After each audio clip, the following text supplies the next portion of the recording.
You mentioned the RIC reports earlier, and one thing that comes through in all of those is the fact that there's no conscription, obviously, in Ireland. There's more money washing around rural Ireland, and also emigration has more or less come to a stop during the course of the war. Absolutely. So the RIC very concerned about all these idle youths hanging around with too much time in their hand. There's no question about that. I mean, that certainly is one of the things that does concern them. And I mean, there is an argument that this does feed into, not so much directly to the 1916 Rising, but it does feed into the, you know, to a whole Republican activist community who really come through in 1917 and 1919 and aftermath. And certainly there is no doubt there are young men around who would have emigrated.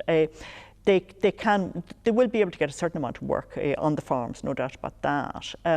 But they do have spare time in their hands, and that is a genuine cause of concern. I mean, I think in any society where you get underemployed young men with not much to do and no real vision, you know, they'll think of something to get up to. So I mean, I don't think this was a case of paranoia on the RIC's part.